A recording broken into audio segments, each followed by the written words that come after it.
कांग्रेस सांसद इमरान प्रतापगढ़ी ने भी एनडीए पर अब वापस हमला बोला है। प्रधानमंत्री मोदी और अमित शाह के बयान से लेकर असदुद्दीन ओवैसी तक सब पर तीखा प्रहार किया है इमरान प्रतापगढ़ी ने। साथ ही महागठबंधन सरकार बनने का दावा भी किया।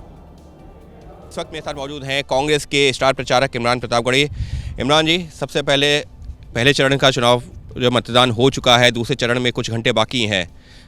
केंद्रीय गृह मंत्री अमित शाह जब जो है यहाँ पर आए हैं इस सीमांचल वाले इलाके में, सबसे पहले उन्होंने कहा है घुसपैठियों को निकाल देंगे। जो भी घुसपैठी जिसका जो है एसआईआर में वोटर लिस्ट में नाम नहीं आया उसको चिन्हित किया जाएगा, कार्रवाई की जाएगी। देखिए, भाजपा के चुनाव लड़ने की अंतिम जो सबसे बड़ी सीमा है वो यही है, घुसपैठी है। झारखंड में चुनाव हो रहा था तो घुसपैठियों को बाहर कर रहे थे, एक भी घुसपैठी आज तक देश के सामने रख नहीं सके। फिर दिल्ली में चुनाव आया तो दिल्ली में घुसपैठियों को बाहर कर रहे थे। दिल्ली में खुद गृह मंत्री जी रहते हैं, पूरी सरकार रहती है, उसके बाद भी दिल्ली में घुसपैठी आ गए इनके हिसाब से।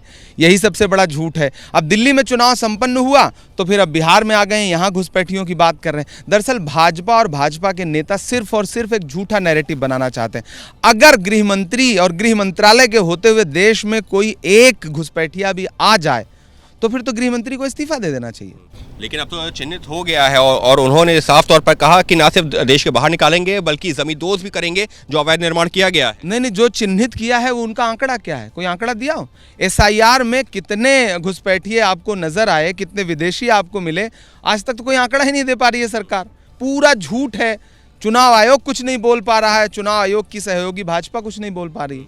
इस सब के बीच में हम क्योंकि सीमांचल में हैं, यहाँ पर लगातार मुस्लिम मतदाताओं की बात होती है और जब मुस्लिम मतदाताओं की बात होती है तो ओवैसी साहब का भी जिक्र होता है। पिछली बार 5 सीटें हासिल की थी, ओवैसी साहब कड़ी चुनौती दे रहे हैं क्या? देखिए, सबसे पहली बात तो मुस्लिम मतदाता भी पहले मतदाता है।